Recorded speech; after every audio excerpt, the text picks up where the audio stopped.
my name's Michelle and welcome to healthyhelpingstv.com.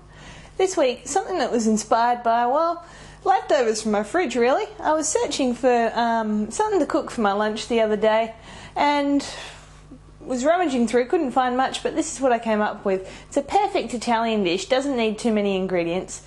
If you've ever done cannelloni, it's kind of inspired by that. Using the same fillings as if you were doing a spinach and ricotta cannelloni, but instead of wrapping pasta around it, we're going to wrap chicken thigh fillet around.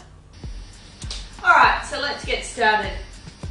To start off with, I'm going to take the chicken thigh fillets. Now I'm using chicken thigh instead of chicken breast just because we're going to be baking this dish and we want the meat still to be nice and tender at the end of the process, and it just works better with chicken thigh. And what I'm going to do is place each of these chicken thigh fillets between a couple of pieces of grease-proof paper. I'm just going to get my rolling pin and just flatten it out.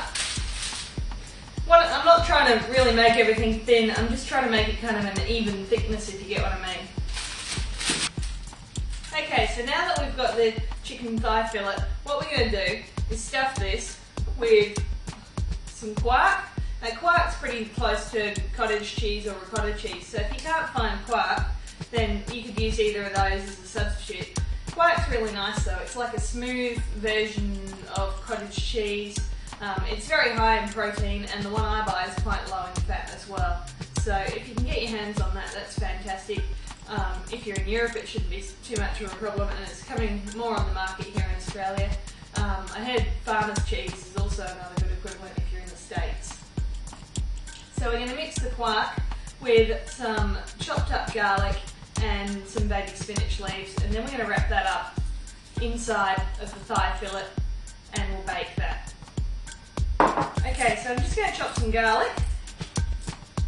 Now you need about half a clove per person for this, and then we'll have another half a clove per person in the sauce that I'm going to put on top of it. For that I'm going to add some baby spinach. You could use regular spinach as well if you want, you just might need to steam it for a few minutes just to soften it up. The leaves in the baby spinach are actually a lot softer, so you won't need to do any pre-cooking for those.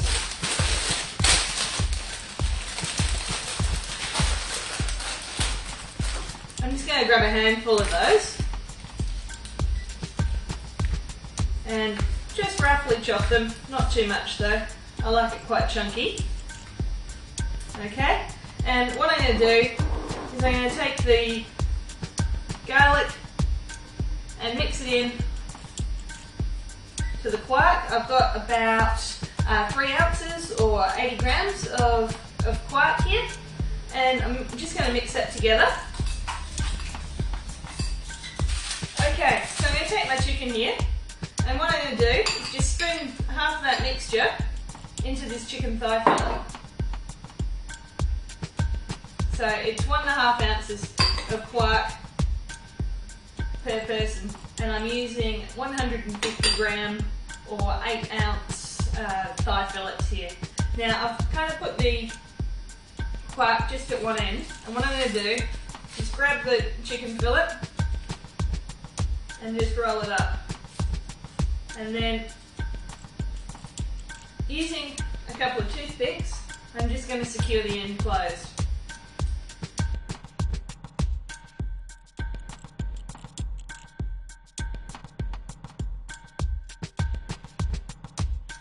And what I'm going to do is just place that into a baking dish here.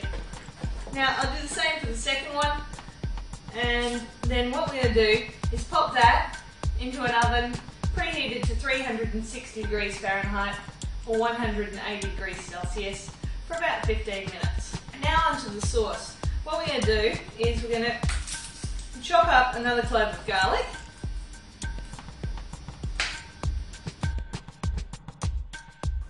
Now we're just going to chop some basil here and add that in.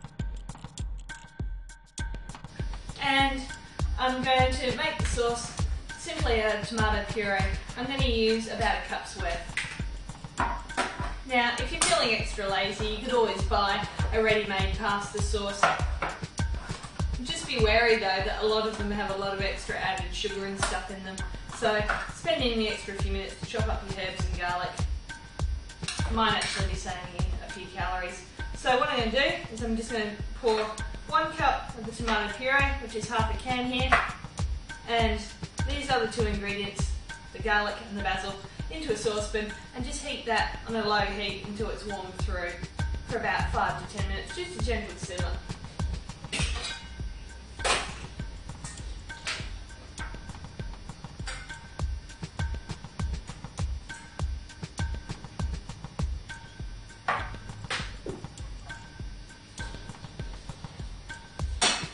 Okay, so that's been in the oven for 20 minutes now. It was looking a little bit pink after 15, so I extended it for just a little longer. I'm going to spoon the tomato sauce on top and sprinkle on some low-fat mozzarella cheese. Now you can skip the mozzarella if you're worried about fat content entirely.